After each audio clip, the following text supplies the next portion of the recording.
Hi hello everyone. இன்னைக்கு நம்ம வாழ்க்கையில கத்துக்கக்கூடிய மிகவும் முக்கியமான 5 விஷயத்தை பத்தி தான் பார்க்க போறோம். நம்பர் 1 என்ன அப்படின்னு பாத்தீங்கன்னா, நீங்க சந்தோஷமா வாழ்றதுக்கு புதுசா ஆசைப்படணும், இல்ல வெளியே இருக்கிற வேண்டிய விஷயத்துக்கு ஆசைப்படணும் அப்படின்னு எந்த ஒரு அவசியமுமே கிடையாது. உங்ககிட்ட என்ன இருக்கோ அதை வச்சு நீங்க சிறப்பா வாழ்ந்தாலே போதுமானது. உங்களுக்கான சந்தோஷமான வாழ்க்கையை நீங்க அழகாவே வாழலாம். நம்பர் 2 என்ன அப்படின்னு பாத்தீங்கன்னா, அடுத்தவங்களை பத்தி நீங்க எந்த அளவுக்கு கம்மியா சிந்திக்கிறீங்களோ அந்த அளவுக்கு உங்களுடைய வாழ்க்கையில நீங்க சந்தோஷமாவும் மகிழ்ச்சியாவும் உங்களால வாழ முடியும். நம்பர் 3 என்ன அப்படின்னு பாத்தீங்கன்னா, நீங்க தனியா தான் பிறக்கிறீங்க, அதே மாதிரி தனியா தான் சாகவும் போறீங்க. இந்த இடைப்பட்ட காலத்துல யாரையுமே சார்ந்து இல்லாம நீங்க உங்களுடைய சிச்சுவேஷனை நீங்களே ஹேண்டில் பண்ணிக்க ஆரம்பிச்சிட்டீங்க அப்படின்னா உங்களுடைய வாழ்க்கைக்கு நீங்க தான் பாஸ்.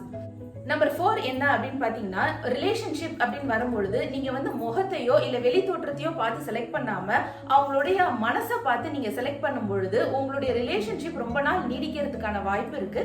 அதே போல உங்களோட ரிலேஷன்ஷிப் ஈஸியா பிரேக் ஆகாம ரொம்ப நாள் நீடிக்கிறதுக்கான வாய்ப்பு ரொம்பவே அதிகமா இருக்கு. நம்பர் 5, எந்த ஒரு நெகட்டிவான சிச்சுவேஷன்லயும் நீங்க பாசிட்டிவான ஒரு விஷயத்த பாக்குறீங்க அப்படின்னா உங்களோட லைஃபுக்கு நீங்க தான் ராஜா, நீங்க தான் ராணி, அதாவது நீங்க தான் பாஸ், நீங்க தான் மாசு. சோ இந்த 5 விஷயத்தையும் நீங்க வாழ்க்கையில கடைபிடிச்சாலே போதுமானது. உங்களுடைய வாழ்க்கை வேற லெவல்ல மாறிடும். நன்றி.